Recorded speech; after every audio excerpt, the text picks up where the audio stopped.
سڵاو بەڕێزانم کاتتان باش بەرنامەی ڕۆماڵیەتتان پێشەش دەکەم ڕۆژی نوێی 12 هەموو ساڵێک وەک ڕۆژی بەرەنگاربوونەوەی گەندەڵی لە جیهاندا ناسنراوە.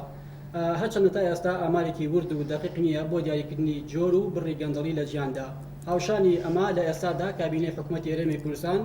بابەتی بنەبڕکردنی گەندەڵی کردووە بە کاری سەرەکی خۆی. بەتابەتی ئەوەی کە لە وتارەکەی سەرۆکی حکوومەتی هەرێمی کوردستاندا ڕایگەیاند کە چاوپۆشی لە گەندەڵی ناکەن جا لایەنە هەر کەس و جهتێکەوە بێت. ئەو گەندەڵی کە ئێستا لە هەرێمی کوردستاندا هەیە لە چی ئاستێکدایە گەندەڵی چۆن بنەبڕ دەکرێت ئەرکی کێ ئەمە بکات من هەموو ئەمانە دەکەماتەوەرێک و وەڵام لە میوانەکەم گەستانەتیف مامۆستای زانکۆ وەردەگرم خاتی گەستان بەخێر. سپاس بۆ تۆ بۆ بینەرانی عەزیز. سەرەتا وەک دەواازەیەک بۆ چوونەوە باسەکە پێم خۆشە لە ڕووی زانستیەوە پێناسەیەکی گەندەڵی بکەی گەندەڵی بۆ خۆی تعبیر دەچی. بەڵێ سەرەتا پێشەوەی لە تعبیر لە گەندەڵی بکەین گەندەڵی دیاردەیەکی خەتەری ترسناکی جیهانیە بەڵام بە ڕێژەی جیاواز لە وڵاتەکانایە. وڵاتان بۆ بەبوونەی گەندەڵیەوە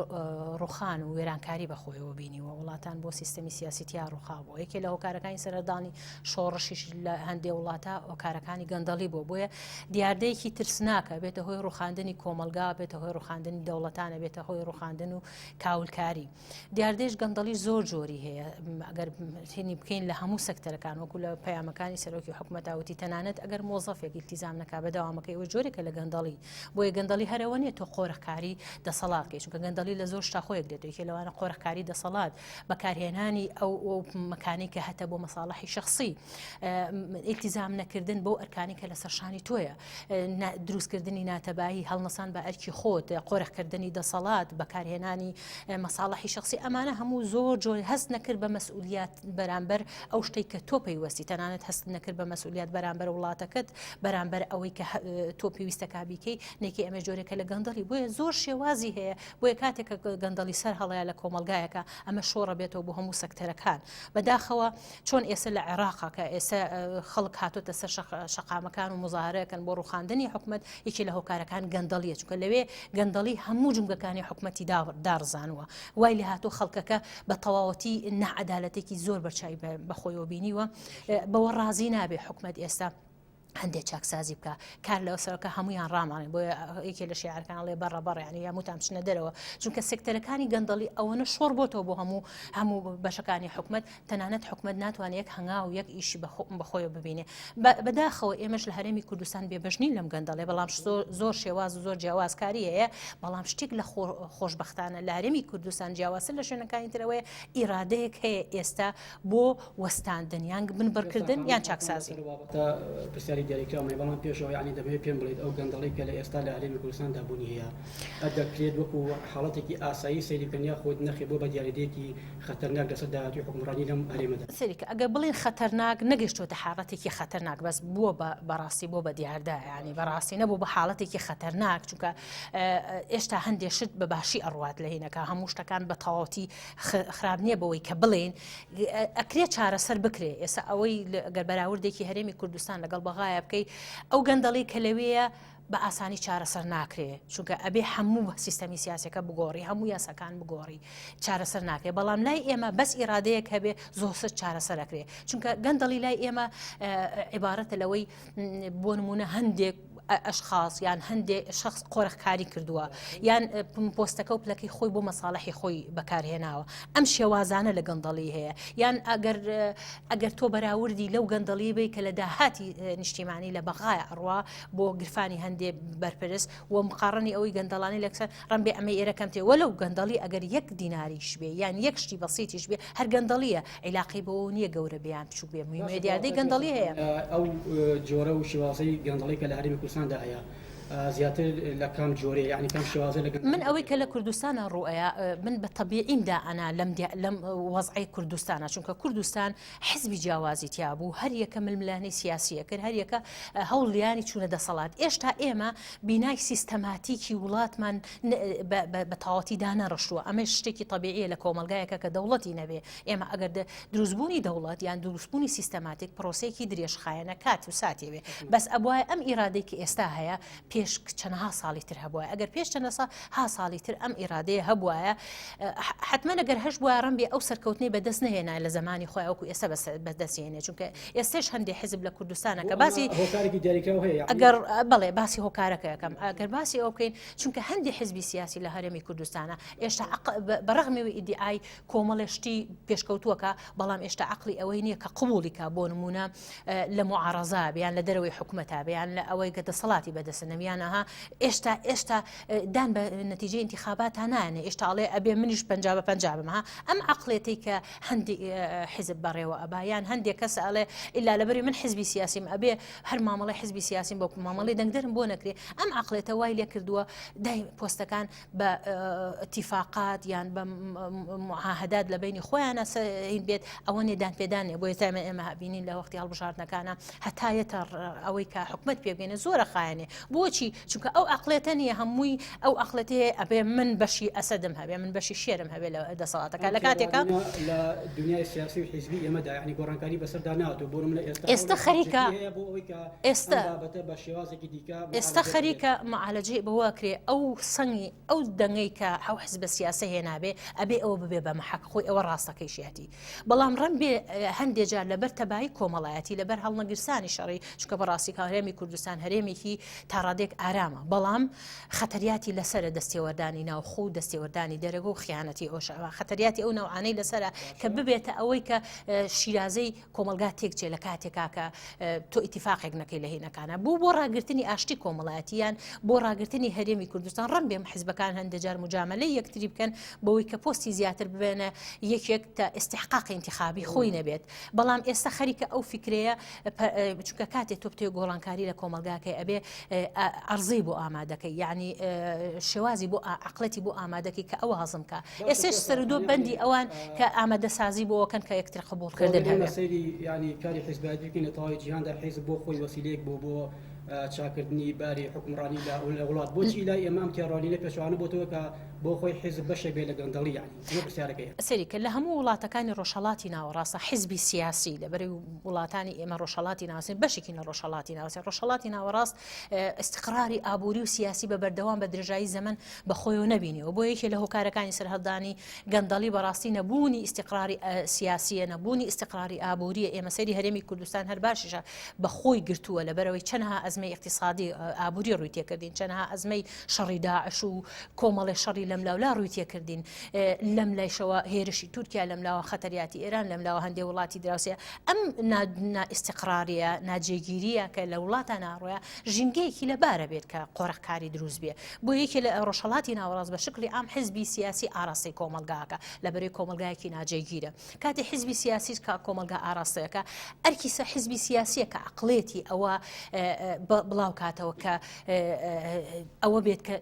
بنبڕی گەندەڵیکە بەڵام ئێمە درەنگ کەوتینە خۆمان ئێستادا ئەم تێڕوانینە ئەم تێگەشتەی کە مامۆسایکی زانکۆ بۆ بنەبڕکردنی گەندەڵی هەیەتی لا حزب سیاسەکان بەدی دەکرێت بە تایبەتی لەم کابینەیە کە یەکەم خاڵی کارنامەکەی بنەبڕکردنی گەندەڵیە ئێمە ئەتوانین تحلیل بۆ ئەو تارانە بکەین کاتێککە بەرپرسێکی باڵا لە وڵاتەکایە بە تایبەتی ئەوانەی لە دەسەڵاتان لە حکومەتان من خۆم گەشتبینم بە وتارانێکی گوێم لە سەرۆکی حکومەت و سەرۆکی هەرێمەوە بێ چونکە بەردەوام لە وتارەکەیانە کار وەجەختیش لەسەر ئەوەکەن و خۆشبەختانە ئەمڕۆ پرۆژەی چاکسازی لە ئەنجومەنی وەزیران و ئاراستەی پەرلەمانەکە کاتێ پەرلەمان کار لەسەر ئەوە بکات چونکە ئیشی پەرلەمان ڕێخستنەوەی یاساکانە و چاودێریکردنی حکومەتە ئەگەر پەرلەمان هەستێ بە چاودێریکی باشی حکومەتیش ئادایەکی باشەکە ئەگەر حکومەت پرۆژەی باش بنێرێتە پەرلەمانە بۆ تەزدیقکردن حتمما عەدالەتی کۆمەڵایەتیەتە ناو کۆمەلگاکە و کۆمەلگاکە بەرەو پێشەوە ڕوە بۆیە ئەمڕۆ خۆشبەختانە پرۆسەی چاکسازی کە ئەگەر ئەمە جێبەجێ بکرێ و ئەگەر حیزبەکان قبولی بکەن هەنگاوێکی زۆر مەزنە بۆ هەرێمی کوردستان دەستکەوتێکی هەرە مەزنە و فعلا کوردستان ئەباتە کەناری ئارام و بەرەو بەهێزبوون بچکە ئێمە ئێستا ئەبێت بنچینەکانی دروستبوونی دەوڵەت تەنها ئیعلان نێ بڵێ تۆ دەوڵەتی ئەو سێکتەرانەیەکە ئەو چاکسازیانەیە و عەدالەتانەیەکە ئەبێ ئەرکی حکومەتە ئەرکی پەرلەمانە کە بڵاوی کاتە و ئەرکی چاودێرنشانە کە قسە لەسەر هینەکان و ئەرکی ئەو حیزبە معارەزانەیە کە لە دەرەوەی حکومەتن کار لەسەر ئەوە بکەن کە لەکوێ کەم و کوڕی هەیە قسە لەسەر ئەو بکەن نەک قسە لەسەر نەهێشتنی یەکتری یان شکاندنی یەکتری بکەن وانە بۆ نمونە ینی بابەتەکە ئەوەندەی پەیوەندی بە دیاریکردنی جۆر و ئاستەکانی گەندەڵی هەیە لە کۆمەڵگەدا ئەوەندە پەیوەندی بە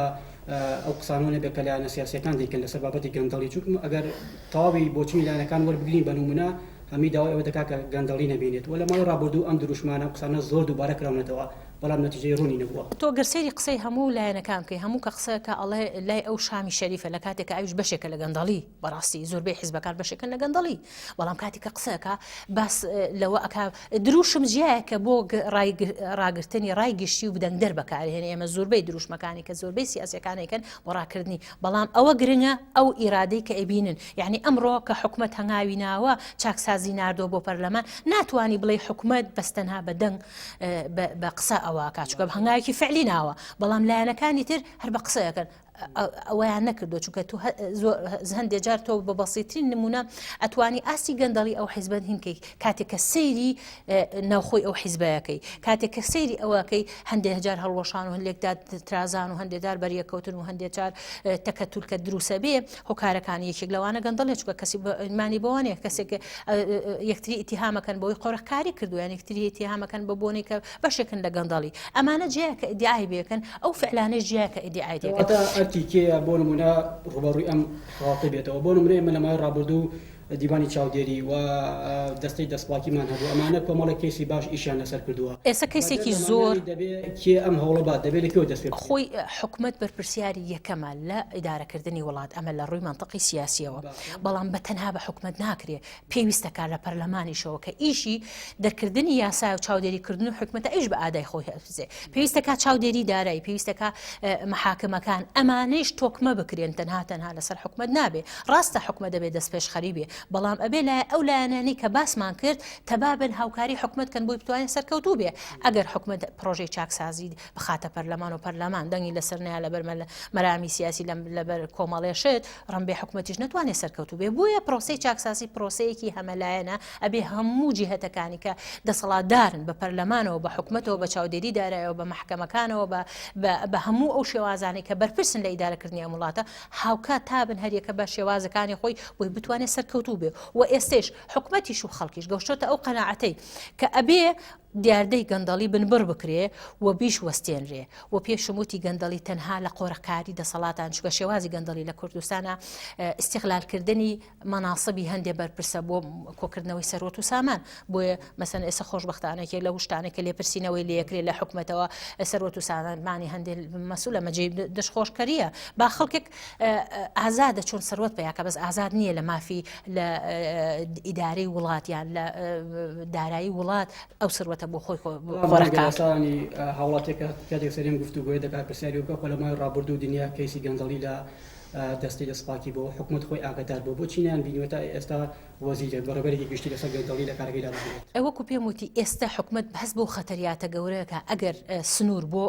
گەندەڵی دانەنێ ڕەنبێ ئێمەش بگەینە هاوشێوی بەغا ئێستا حکومەتی هەرێم درکی بەوە کردووە کە حکومەتی هەرێم ناتوانێت خۆی ڕاگرێت لەسەر پێی خۆی داوای هەندێ مافی نەتەوایەتی بکە ئەگەر دیاردەی گەندەڵی لە ناو وڵاتەکەیان بنبڕ نەکا ئەو ئیرادە و فەهمەی کە لە ناو حکومەتا هەیە و لە کاتێکە لە هەموو وتارەکانیانە جەخت لەسەر ئەوەکەنەوە ئەمە دڵخۆشکەرە لەوەی بە ئایندێکی نزیکە ئەتوانی سنووردارکە چونکە گەندەڵی وەکو پێم وتێ دیاردەیەکی عالەمیە هیچ وڵاتی لەم دنیای نییە بڵێ لە ساسە پاکە لە گەندەڵیە بەڵام ئەگەر بناغەی سیستەماتیک یان بناغەی یاسا بەهێز بوو یان ئەگەر لێپرسینەوە لە کەسی گەندەڵکار بەهێز بوو ڕەنبێ سنووردار بکرێ یان خەڵکی ئێستا خەڵکی وڵاتێکی پێشکەوتوو بۆیە بۆچی بە سیستەماتی گەڕوە چونکە هەموو شتێکی بە قانون بۆ ڕێکخراوە و لە مقابلی شێوەیە کەسێک هەیە وەکو پۆلیس یان جیهەتێکی حکومی لێپرسینەوەی لێکە تەنانە دەگەر گڵۆپێکی زیادا گرسێنی لە ماڵەکەتە یان ئەگەر ئاوێکی زیاد بڕێژی ئەڵێ تۆ کارت لەسەر ئەوانە من هاوشانی ئەم بۆچوونەش بەشێک لە پەرلەمانتەران پێیان وایە کە بۆ خۆی یاسا یعنی ڕێگەیەکی باشە بۆ بنەبڕکردنی گەندەڵی بێگومان لەگەڵ ئەمەشدا پێیان وایە کە هەندێک بابەت لە ماوەی ڕابردوو کە لەم هەرێمەدا کراوە هەر بۆ خۆی بەپێی یاسا ڕێکخراوە ینی ئەمە چۆن هەڵدەوەشێتەوە ئەبێت وەکو پێم وتی پەرلەمان هەستێ بە ئادای خۆی لێکۆڵینەوە لەو یاسانەکە کە قۆرەخکاری تیا بەتایبەت ئێمە هەندێک کۆمپانیا بەڕاستی هەندێش قۆرەخکاریان تیا کردووە قۆرەخکاری بەوەی کە بە یاسا ڕێگەی پیاوە کە بە یاسا گەندەڵی بکە شەرعەتی پیاوە بۆیە زۆر گرنگە پەرلەمان ئیشی چییە ئەو شتانی کە قۆرەخی تیا کراوە ئەو شتانی کە نەعەدالەتی تایە ئەو یاسانەی چونکە ئێمە تا ئێستا دەستوری سابتمان نییە ئێمە پرۆژه یاسای دەستورمان یعنی پەرلەمان یاسا دەرەکا بۆ ڕێخستنی ئیش و کاری هاوڵاتی ئەگەر لە ناو پەرلەمانێکی چالاکی ئاکتیڤ بن لە حەقی ئەو دەنگدەرانە دەرچن کە دەنگیان پیاون ئەتوانن بە ئادای خۆیانە هەستن چونکە دەرکردنی یاساکان و ڕێخستنەوەی یاساکانیشی پەرلەمانە. پێ دوای ئێستا بە جۆرێک لە جۆرەکان یعنی دۆ خێرەی کوردستان ئەوە دەخوازێت کە ئەم یاسایانەی کە لە مای ڕابردوو بۆ بەرەنگاربوونەی گەندەڵی دانرا بە جۆرێک لە جۆرەکان گۆڕانکاری و هەموار بکرێتەوە. من لەبەرەوەی ئەو ئیرادەیە بەهێزە ئەبینم لە حکومەتی هەرێمەوە حتمما پەرلەمانیش ئەچێتە ئەو قاڵبەی کە بە زۆرینەی کورسیەکان 45 کورسی هی پارتی دیموکراتی کوردستان و حکومەتیش لای پارتی دیموکراتی کوردستانە بە هاوبەشی لەگەڵ ئەوانی ترا ئەمە زۆر کاریگەری دروستەکە ئەوە نییە تۆ کەمینەیەکنی لە ناو پەرلەمانە یعنی ئەگەر ئەم کوت لە بەهێزەی پەرلەمان بوێ یاسایەکی چاکسازی دەرکە زۆر بە ئاسانی بۆی دەرەکرێت ئەگەر لایەنەکانی ترش معارەزە بن چکە زۆرینەی سەڵتەکانی لێیە بۆیە ئەگەر من ئەبینم ئەگەر ئیرادەیەکی بەهێز هەبێت لە ناو پەرلەمانە زۆر باش ئەتوانێت وەم پرۆژە چاکسازی حکومەتیش کە دەری کردووە ئەگەر سەدایەکی باشی هەبێت لە ناو پەرلەمانە و لایەنەکانی تر هاوکاری بن زۆر بە ماوەیەکی زۆر کەمە ئەتوانی عەدالەتی کۆمەڵایەتی بێتەکایەوە. من دەگەڕمەوە سەر وتارەکەی بەڕێز سەرۆکوەزیران کە ماوەی 24 خولەک بوو بە تایبەتی باسی لەوە کرد کە لەم کابینەیەدا توانیوانە گەندەڵی تا ڕادەیەک بۆستێنن تۆ بۆ خۆت وەک مامۆستاکی زانکۆ ئەوەی کە تێگەیشتووی توانراوە ئەمە بکرێت ئەمە دەبینیت توانراوە لەبەرەوەی سنووری بۆ هەندێک کۆمپانیای زەبەلەح داناوە سنووری بۆ هەندێک قۆرەکاری داناوە هەندێک شتی ڕاگرتووە لێپرسینەوەی لە هەندێک کردو خۆ بۆ پێم وتی پرۆسەی بنبەرکردنی گەندەڵی پرۆسەیەکی درێژخایەنە بە عەسایەکی سیحری پێوەنیە بە یەک نقطە خێرا هەموو شتاکە چارەسەرەکەی دوگمەیەکی کارەبانیە ئۆن ئۆفی کەیت و تاوپێ پرۆسەیەکی درێژخایەنە و چارەسەری درێژخایەنیەوێ و لێکۆڵینەوەی وردیەوێ چونکە وەکو پێم وتی ئەمە زۆر جونگەی گرتوێتەوە پێویستەکە بە هەنگاو یەکەم هەنگاو پێویستەکە ئەم پرۆژانە لە پەرلەمان و یاسای بۆ دەرکێ پێویستەکە ئەو یاسایانە هەڵوەشێتەوە کە قۆرەکاریتیایە پێویستەکە داهاتی وڵات ڕێکخرێتەوە ئەمانە وەکو پێم وتی درێژخایەنە مهمەوەیە لایەنەکان یان خەڵکی تر ئەم ئیرادەی حکومت لاواز نەکا یان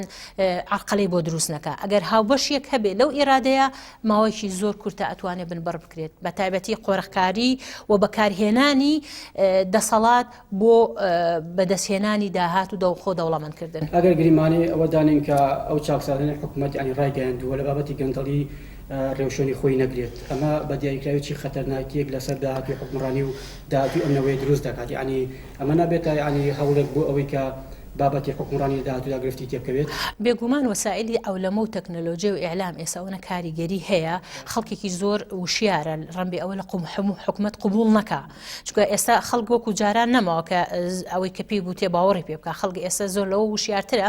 کە قەناعەتی بە هەندێک شت هەبێ و خەڵکیش چاوەڕوانی باشترەکە و زۆر شتیشمان لێ بوو بۆیە باوەڕ ناکەم حکومەت بتوانێت سارد بێتەوە هەر دەرفەتی بۆ ناگونجێ کە سارد بێتەوە لەبەر ئەوەی خەڵک بە بۆنەی وەسائلی تەکنۆلۆژیا بە بۆنەی ئەولەمەوە بە بۆنەی ئیعلامەوە بە بۆنەی ئەم وەسائلانە خەڵک زۆر بە ئاگاترە لەوە و دوو هەمیش یعنی حکومەت ئەو شتانەی کە هەیەی ڕۆژانەی خاتە سەر سایتەکان بێگومان بمعنە ئاگای لەدایێتەوە خەڵکێکیش هەیە متابعی ئەوانە بکە بزانە چی قۆرەکاریتیە یعنی کەناڵ هەیە بۆ ئەوەی بیگەێنێتە حکومەت کە لێرا پێویستەکە چاکسازی باشەکەواتە بابەتی بنەبڕکردنی گەندەڵی چەندێک ئیشی حکومەتە ئەوەندەش ئیشی هاوڵاتی خودی خۆیەتی حتما بۆ یەکێ لە پەیامەکانی سەرۆکی حکومەت داوای کرد لە هاوڵاتیان وتی لە هەر شوێنێک هەیە بە ئاگادارم بکەنەوە. پرسیارەکەم ئەوەیە چۆن وا بکرێت پردی پەیوەندی لەنێوان هاوڵاتی حکومەت دروست بکرێت بۆ ئەوەی کە بۆ نمونە کە بەڕێز دەچیتە فەرمانگەی گەندەڵیەک دەبینی هێڵێکی گەرم هەبێت بۆ ئەوەی کە پەیوەندی بە جهتی بەرپرس بکەیت کە فڵان گەندەڵی هەیە بۆ ئەوەی کە لە ماوەیەکی دیاریکراودا نەتیجە بابەتدەستەوە یعنی ئەمە تا چەند گرنگە. وا بزانم یەکەم جار کە سەرۆکی حکومەت پێکهێنرایەکێ لەو ئیشانەی حکومەت کە دڵخۆشکەر بوو ئەوەی سنووقی سکاڵای دانا لە هەموو وەزارەتەکان ئەمە حەڵەقەیەکی زۆر مباشە و هەمیش وای لێ کرد هەموو وەزارەتەکانی بە تەکنەلۆژیا بەست بەیەکەوە ئەمە وای لێکە هاوڵاتی لە شوێنی خۆیەوە زۆر بە ئاسانی بتوانێت پەیامەکەی بگەێنێ یان ئەم مۆبایلە زیرەکانی کە ئێستا لەناو کۆمەلگایان وەسائلی تەکنەلۆژیکە لەناو کۆمەلگایە بۆ نمونە هاوڵاتیەکە گەندەڵیە لە شوێنێک بینێ ڕاستە خۆ ئەتوانێت تەسویری کە و بیگەێنێ بە یەکێ لە کەناڵەکانی حکومەت و یەکسەر بە هەندیش وەرەگیرێ بۆ یەکێ لەو هەنگاوانەی کە بۆیە پێتەڵێم ئیرادێکی ڕاستەقینەی جددی هەیە لای حکومەت چونکە یەکەم ئیشی حکومەت دروستکردنی سنووقی سکاڵا بوو لە هەموو وەزارەتەکان بۆیە حکومەت کەنەوە قەناتی زۆر داناوە بۆ ئەوەی ڕاوبۆچوونی هاوڵاتیان وەرگرێ یان تەنانەت سکاڵاکان بزانێت لە کوێچکە ئەگەر حکومەت بێ ئاگابێ لە هاوڵاتی وەزعەکە زۆر خراپە بێت بەدەمەوەچوونی هاوڵاتیان یعنی هۆشیاری کۆمەڵگەی ئێمە لەم کاتەدا چۆنە بۆ بنەبڕکردی گەندەڵی لە ئاستێکدا کە جێی دڵخۆشی بێت؟ حتما من وەکو پێم وتی بەبوونی ئەو وەسایلی تەکنەلۆژیایە کە ئێستا هەیە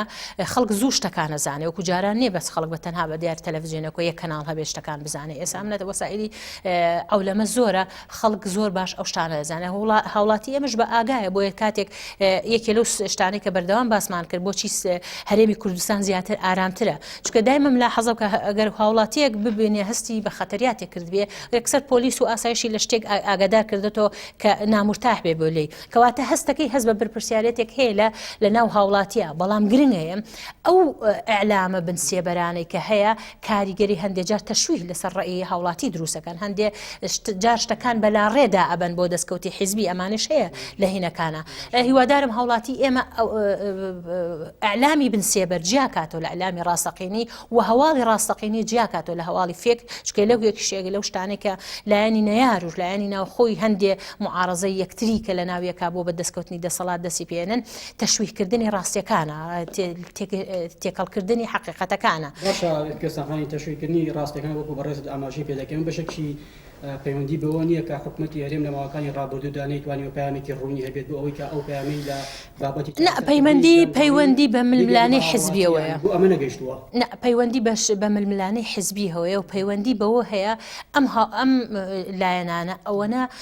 قسەی باقۆبریخی بۆ دەنگدەری خۆی کردووە ئەوێ دڵی ڕازیکە بەو شتانە پەیوەندی بەوەیە کە ئەوێ بەس بەو دەنگانە بۆ قسە باقۆبریقانە چکە سەردەمی لە سەردەمەکان لە کوردستانە مۆدلی ئەوە بوو دەنگدەریان بە ئەعلامێکی فێک ڕائکێشا بەوەی کە بۆ نمونە لە ئەعلامەوە بە هەشتێکی سەرزەوی بۆ هاوڵاتی دروستە کرد کە لە واقعبوونی نییە ئەی وەرە دەنگ بە من وا بۆ کە من وا بۆ کە من هەموو شتێک بۆ دابینەکەم لە کاتێکە هیچ وڵاتی نییە بتوانێت هەموو شتێک بۆ هاوڵاتەکەی دابینکە بەڵام مافە ئەساسیەکان سەرەکیەکانی زواجبە لەسەر حکوومەت کە دابینی ئەگەر ئەم جۆرەش بێ خۆ دەبوویانی حکوومەت تەجاوزی ئەم جۆرە لە بنەمای سیاسی وەکو پێم وتی حکوومەتی هەرێمی کوردستان بەردەوام بۆ نمونە قەیرانی داعش کاریگەری لەسەر هەرێم دروست کرد قەیرانی بڕێنی بوجە لە بەغاو کاریگەری دێ بۆیە وتم هەچ کۆمەلگایە کە ئەستیقراری سیاسی و ئابووری نەبوو لەبارە بێ بۆ گەندەڵی ئێمەش وەکو هەرێمی کوردستان کە بەردەوام لە ژێر چەکشی نەیارەکان هابووی و هەر باشیشە خۆمان گرتو تا ئێستا ئەمە بۆ بە هۆکارێکە ئەستیقراری سیاسی و ئابووری بەردەوام جێگیر نەبێ ئێمە ئەگەر جێگیر بین لە ڕووی سیاسی و لە ڕووی ئابووریەوە وەلو لە ڕووی ئەمونی و الحەمدوللا کوردستان لە شوێنەکانی تر باشترە ئەمە بە مروری زەمن زۆر باشترە بێ هەنگاوی باشترە بێ بەس عادەتەن زیاتر گەندەڵی لە وڵاتانە بێ کە شەڕی تیابێ کە ئەزمەی ئابووری تیابێ کە مەسەن حکومەت نایپەرژێتە چێچکە وەکو پێم وتی هەرێمی کوردستان لە ئەزمەیەکی هەرە گەورە نەجاتی بوو بە تایبەتی شەڕی داعش ململانی لەگەڵ درەندەترین ڕێکخراوی تیرۆریستە کرد لە عالەما کە عالەم هەمووی هاتە سەرخەت لە پێناوی ئەوەی کە بتوانێت کۆنتترۆلیان کات چکە زۆر ترسناک بوو لەم لایشەوە بوجە نەبێت هاوڵاتیانە لەم لایشەوە هێرشی هەندێک وڵاتی دوژمن بەڕاستیمە چاردەمان عەرەب و تورک و فارسەمانە هیچیان چاویان بە مافەکانی کووردا هەڵ نایە ئەمانە خەتەریاتێکی گەورن بۆیە حکوومەتی هەرێمی کوردستان توانێتی ئەم باڵانسە ڕاگیرێ ئەمە خۆی لە خۆیان دڵخۆشکەر و هیواداریشن بتوانێت سەرکەوتن بەدەست بێنێ دەگەڕم بۆ سەر بابەتی پرۆسەی چاکسازی کە دەبوو لە خولی ڕابردووی پەرلەماندا ئەمە کرایە پەسەندکردنی ئەم پرۆژەیە کە ئێستا هاوڵاتی ینی زۆر چاوەڕێی ئەم بابەتە دەکات بە تایبەتی خانەنشینان ئەوانی کە بە جۆرە لە جۆرەکانی عادالەتی لە دابەشکردنی موچەدا هەیە بە پەسەندکردنی ئەم پرۆژەیە دەتوانێت وەکو گۆڕانێکی نوعی لە کۆمەڵگەدا سیر بکرێت ئەتوانێت سیر بکرێت و ئەبوایە ئەم پرۆسی چاکسازی لە دەورەی پێشووترا تەزدیقرایە بەڵام وەکو پێم وتی نەتوانرا تەزدیق بکرێت لە پەرلەمانە لە بەروی پەرلەمان بوو بە منبەرێکی حزبی لە کاتێکا پەرلەمان ئەگەر دەنگدەری هەج لایەنێکی تیابێ پێویستەکە کار بۆ کۆمەلگاکە بکە نەک کار بۆ دەستکەوتی حزبیکە ئێمە ئاگامان لە خولی پێشوو بۆ خولی پێشوو زۆربەی لایەنەکان بۆ دەستکەوتی حزبی یان پەرلەمان بەکارهێنا بۆ پەرلەمان شەلەلی هێنا بەڕاستی ئێسش ئەگەر ئەم دیاردەیە باوەڕ ناکەم بتوانێت دووبارە بێتەوە لە بەروی وەکو پێم وتی ئێستا حکوومەتیش و پەرلەمانیش لەوە تێگەشتووە کە ئەبێ هەرێکە بە ئەرکی خۆی هەستێ وەکو پێم وتی یەکێ لە دیاردەکانی گەڵندەڵی ئەوەیە کە هەرێکە بە ئەرکی خۆی هەڵناسێ پەرلەمان ئەبێ بە ئەرکی خۆی هەڵبژێ پەرلەمان ناکرێ هەر موچێکی زەبەلاح وەرگرێت و هەر دانیشێ و بێخەم بێ لە هاوڵاتی بەڕاستی حکوومەتیش نابێ بێدەنگ بێ لە ممارەسەکردنی بێ جەری بێ لە محاسەبەکردنی هەچ کەسێک بۆ دۆخی ئێستا هەرێمی کوردستان لەلایەن پەرلەمانتاران ئێران لای حکومت جێگیر بوو یعنی بەم شێوەیە کار کرد. وەکو پێم وتی ئێستا خەتەریاتێک یعنی شتێک لای حکومت و پەرلەمان گەڵاڵە بووە بەهۆی کە پێویستەکە پرۆسەی چاکسازی بە زووترین کات جێبەجێ بکرێ لەبەری وەزعی بەغا بینن وەزعی لایەنەکانی ینی لەوان تێگەچێ ئەگەر چاکسازی نەکەن خەڵک لیان قبول ناکە ئێستا دەنگانە 4 ساڵ جارێ 4 ساڵ جارێ خەڵکە توانێ زۆر بە ئاسانی هەندێک حزب پەراوێز خا ئەمانە هەمووی وای لێ کردو لە حیزبەکان کە هیوادارم با ئەمڕۆ پرۆسەکە مهمەیە لە حکومت دەرچووە بۆ پەرلەمان ئێمە ئەو ئەتوانین خوێنەوە بکەین کە حکومت ئیرادێکی بەهێزی هەیە با چاوەڕوانی پەرلەمان بین بزانین پەرلەمان چی ئەکالەوە ئەو کاتە ئەتوانین حکم بەسەر پەرلەمانێ ئەگەر پەرلەمان عقلەی بۆ ئەم چاکسازیە دروست نەکرد یان ئەگەر پەرلەمان تەصدیقی نەکرد حتمما ئەو کاتە قسەمان لەسەر پەرلەمانە بێڵێن پەرلەمانێکی لاوازە ناتوانێت ئادای خۆی بکە بەڵام با ئێمە پێش حەدەسەکان نەکەوین چاوەڕوان بین بزانین پەرلەمان چیەکە لەو پرۆژە چاکسازی کە حکومت بۆی ناردووە. دەمەوێت لەسەر بابەتی دۆخی عێراقیش بۆچین و بزانم بۆی کە ئەوەی ئێستا دەگوزارێ بەرەنجامی دەبوونی شەفافیت و گەندەڵێکی زۆرە لە عێراقدا بێگومان بەردەوامبوونی ئەو دۆخە بە باش بە خراپ کاریگەری لەسەر هەرێمی کوردستان دەبێت. خۆشبەختانە هەرێمی کوردستان چکە لە هاوکێشە نێودەوڵەتەکانە پێگەیەکی بەهێزی هەیە تەسەور ناکەم کاریگەرێکی وا خراپی هەبێ بەڵام هەرێمی کوردستان حەزەکات دراوسەکانی عێراقیش وەکو دراوسێدانن لە کەشێکی ئارامی چووکەگەر لەو فۆزا دروست بێ احتیمالە کەشێک لە یەک دنیا با بڵێم لاجە ئاوارە ڕوو تێکاتەوە ئەمەش باگرانی بۆ هەرێم دروستەکە بۆی هەتا ئەوان جێگیر بێ ئێمە ڕەن بێ باشتر ئارامتر بین بەڵام تەسەور ناکەم خراپبوونی دۆخی ئەوان کاریگەری لەسەر سیستەمی هەرێمی کوردستان کە چونکە هەرێمی کوردستان لە ناو هاوکێشە نێودەوڵەتیەکانایە چونکە دوو هاوکێشەکار لە عێراق و لە بەغاکە یەکەمیان هاوکێشەی مەساڵحی دەولی و دووهەمیشیان ناوخۆیەکان. هەرێمی کوردستان مەسلحەتی وڵاتە زلهێزەکانی تایە کەواتە پێویستەکە پارێزگاری لێ بکرێت پێویستەکە بۆیە ئەوەی کە لە بەغا گوزارێ کاریگەری زۆر سەربی دروست ناکە ڕەنبێ لە لووی ناوخۆیە بەڵام ئەگەر ئەوان ئێستقرار بن ڕەنبێ بۆ ئێمە باشترە و بەڵام هەندێک شتیش خەتەرنیات لە دوێنێ و دەرکەوتۆ لە هینەکانە دەستی هەندێک حیزب ئەوەی کە لە بەغایە ڕووی ئەیاوە داواکاری خەڵک بوو بۆ نهێشتنی گەندەڵی بۆی محاسبەی هەموو گەندەڵەکان کرێ بەڵام ئێستا سەیری هەندێک پەیامی هەندێک حیزب ئەخوێنیتەوە لە ناوینەکەواتە خۆپیشاندەریان بەکار هێناوە وەکو منبەرێک بۆ دەستکەوتی هەندێک حیزبی ئێستا لە دوێنێەوە داواکەن ئەمە داواکاری شارعی عەرەبی نییە لە ناو بەغا داواکاری هەندێک حیزبی تونڕەوی بەغایە بەرامبەر هەرێمی کوردستان بۆ نمونەیەکی لە شتانی کە بە داوایان کردیان و بە هەرێمی کوردستان نەبێنێ بچونکە کە باسی وەزیرەکەی باسی هەرێمەکەی وەکو دەوڵەت سەیرەکەی بە ئەوە سەر بە ئێمە بێ ئەمە داخوازی خەڵکی عێراق نییە ئەمە داخوازی هەندێک لایەنە کە بە هەندێک ئیعازی هەندێک دەوڵەتان کارەکەن بۆی زەرەر لە هەرێمی کوردستان بن بۆیە بێ هەرێمی کوردستان مامەڵەیەکی وردکە دوو هەمیش یەکێ لەو داواکاریانەی کە داوایەکەن گۆڕانکاری لە یاساکانی لە دەستورە گۆڕانکاری لە دەستورە بە تایبەتی ئەوانی کە علاقی هەڵبژاردننی هەیە ئەوانی کە علاقی مافەکانی هەرێمی کوردستانی هەیە ئەگەر کورد یەک هەڵوێست نەبێ خەتەریات لەسەر ئەو بەندانە دروستەکات چونکە احتیمالە ئەوان زۆرینەن شیعە بە زۆرینەی دەنگ قانونێک لەسەر هەرێمی کوردستان تێپەڕێنێ کە زەرەر بە وەلەو بەندێ لە بەندەکانی دەستور ئەڵێ ئەگەر سێ پارێزگا دژی ئەو یاسایە بۆ یاسایە تێناپەڕێ وەکو پێم وتی دەستوری هەرێمی دەستوری عێراق دەستورێکی جامدی پێوتێ دەستورێکی ڕقە بە ئاسانکاری گۆڕانکاری تیان نابێ بەڵام ئەگەر یەکێ لەو شتانی کە داوایەکەن گۆڕانکاری لە دەستورە لە کاتێکە هەڵە لە عێراقا لە دەستورانیە هەڵە لە جێنەبەجێنەکردنی دەستورایە